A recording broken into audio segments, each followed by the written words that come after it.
Cue the intro.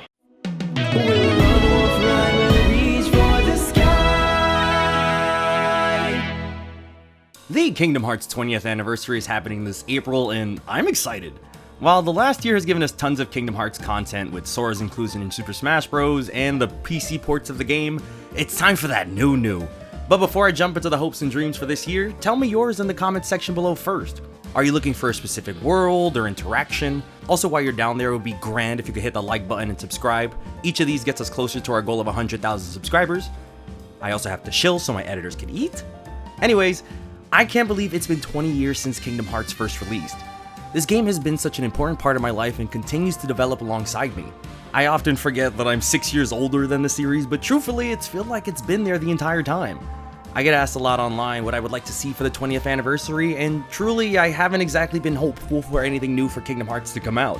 And I don't mean that in like a melodramatic way, even though I was so shattered about how the base Kingdom Hearts 3 came out. But I mean it like the last few things have been minor releases or content updates. Like we got new ports and a rhythm game with Melody of Memory. There hasn't been an announcement for a new game in the series just yet, but we all know it's coming. And I'm going into this new saga with a different mindset. The past is the past and it's time to move forward towards a brighter future. I also think this could be really fun.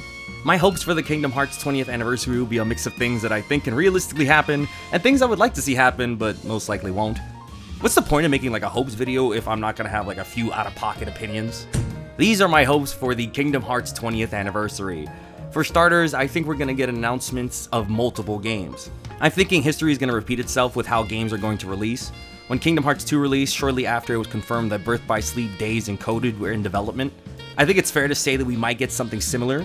I just beg, please, put the new games on PC at the same time as the consoles. PC is now going to be the way I experience all the Kingdom Hearts games first, and I can't go back, so please do not make me. Whatever this next game is should be available on all platforms at the same time. Now, I don't think that's the most unrealistic thing in the world, since, well, pretty much everyone in game development does this now. I also ask that these new titles have sound settings regardless of their platform. I want to be able to mute my music during second, third, fourth, or however many playthroughs. It just makes replaying these games so much more fun, and please make it mandatory for all the games. And none of that, you can bring the volume down to 1 nonsense. Let me mute the whole thing like every other game with proper sound settings. Now there's gonna be 3 game announcements. The first will be a remake of Kingdom Hearts Days. What did he say? Yes, I'm serious, we're gonna be shooting for the stars here. It's in an art style to the older Kingdom Hearts games like that PS2 era, making it able to run on all platforms, including the Nintendo Switch. The Nintendo Switch version has the feature to play on independent screens, and a big part of the game is the ability to play mission mode locally. It will be available on all platforms, and I don't think Square Enix would give this game online because of how weird and inconsistent they have been with online before with Kingdom Hearts, but that would be cool too. Oh, but you haven't heard the best part. This Kingdom Hearts Days remake is not like the other remakes. It's gonna function similarly to the Final Fantasy VII remake, and if you finish that game, then you know what I'm talking about. And then this is gonna cause another civil war in the Kingdom Hearts community, where I will be taking the side of buying this on day 1 because I know I'm a Kingdom Hearts shill, regardless. Anyways, truthfully, I've always hated Days because I think it's an awful game, but I feel like the game could improve by getting a remake. I'd be down to give Days another shot as a game since I love the story so much. Then boom, the second Kingdom Hearts game announcement. The one that everyone's been waiting for. The big game that everyone has anticipated from the very beginning. Kingdom Hearts Go. You know what's messed up is that people think I'm probably joking, but I would love this, so check it. It's a new mobile Kingdom Hearts game, completely separate from Union Cross or Dark Road. It's a game that's not canon at all, like not even a little bit. It is completely separate from it. Players create their own Keyblade wielders and walk around their environments to fight Heartless. They can build up levels and participate in Heartless raid battles with other players, and this game is meant to cater to the casual demographics, aka me and me alone. We'll call it Kingdom Hearts Glide because that just sounds pleasant. Kingdom Hearts Glide. It's just a simple phone game to give Kingdom Hearts players who are abandoned something to do. I think all the cute Disney costumes and the Union Cross art style could work for this, and it's scheduled to release summer of 2022. And of course, the last game to be shown off is the next big Kingdom Hearts game. And this trailer is going to be like super teasy. It's more so going to confirm that a game is actually in development, whether it be Kingdom Hearts 4 or Kingdom Hearts Verum Rex, whatever it might be. Whatever this game is going to be the next big Kingdom Hearts game. There's such a heavy emphasis on teasing that more information about this game will be revealed later at E3 this year.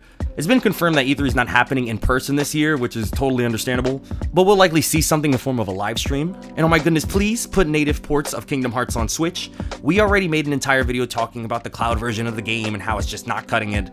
So the hashtag in that video decided to explode, and now everybody wants native ports, obviously. This caused Square Enix to realize they could take advantage of this and created Switch ports for the Nintendo eShop. Jesus, at least do digital downloads. Anything is better than the cloud. They'll announce that these games will be released later in 2022. Boom, then the one that everyone's actually been waiting for. The official announcement of a Kingdom Hearts Disney Plus series is in development. It's confirmed to be a light-hearted episodic series focusing on Sora helping out various Disney characters. This isn't a way to experience the Kingdom Hearts series, but as something entirely different for people who never got into the games. It's 2D animated, giving us a different look for Sora in motion than what we're used to. There's also been rumors about this Disney Plus show for a while now, and I think it would be a fantastic idea to help Kingdom Hearts reach new people.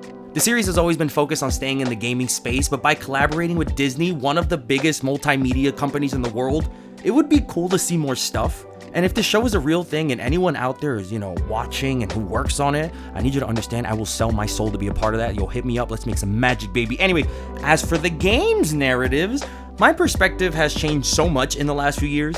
Like, I was one of those people that took Kingdom Hearts way too seriously. Like, this is a Mickey Mouse game. It's not that deep. I mean, I still do take it seriously, but like in a fun way and not like in a butthurt way. Now I'm ready to embrace the chaos in this next saga. I'm choosing violence, and I'm not picky about any world selections or any new inclusions. I'm ready to accept Star Wars, Marvel, Final Fantasy, The World Ends With You, and so many other Square Enix and Disney properties. Disney has been snatching up IPs for the last few years now, and I really hope Disney allows Square Enix to put all of those massive properties to good use, or even if Nomura wants to touch that in the first place. Regardless, I'm ready for Sora to take the throne as Disney's multiverse king, the role he was meant to always play.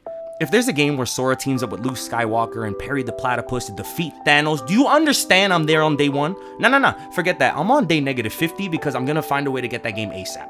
I think that's a big thing for me for this entire anniversary, is that I hope there's a big push for Sora's inclusion in other things. I mean, we know Sora is a copyright monster and dealing with him is probably a monsoon of work, but we learned from Nintendo that it can be possible. It would be so cool to see Sora appear in other games, especially Final Fantasy. A Final Fantasy XIV crossover would be awesome and likely a lot of people would jump into the game for the first time. Who knows, maybe I'll finally get into the game for the first time. Please leave me alone. Fun fact, I tried to download the game, but this was the time when it was impossible to sign up. Like, can I mention how impressive that is? I don't know anything about Final Fantasy XIV except that all my friends play it, and everyone who plays it says it's like the best Final Fantasy game, which, wow, that is a big claim. Maybe I'll stream it on Twitch one day if people would be interested in that. Oh my god. Wreck-It Ralph, Encanto, Inside Out, Moana, and Zootopia's worlds, please and thank you. I mean, I have no doubt that Moana is gonna make it in, but understand if Encanto or Wreck-It Ralph get full dedicated worlds, my soul would transcend through space and time, especially Wreck-It Ralph. I've wanted that since I was just a boy, and they put it in Union Cross, and I will remain bitter about that until I die, but hopefully this means that it can return in a big way down the line. But yeah, those are my hopes for the Kingdom Hearts 20th anniversary. Truthfully, I know a lot of this stuff isn't gonna happen. I think it's just fun to imagine what I would like to see, and I'm not gonna be sad if I don't see all of these things. I mean, I'm gonna be a little sad if none of these things happen. Like, can you imagine? Like, everything I ever wanted just doesn't happen. Like, the 20th anniversary is just the driest, quietest year of all of Kingdom Hearts history. Can you imagine? Yo, the internet would be in shambles. Still, let me know your thoughts. Love you all dearly, and I will be there for the 20th anniversary waiting to see what happens next. Thank you for watching. Comment, like, subscribe, and stay awesome.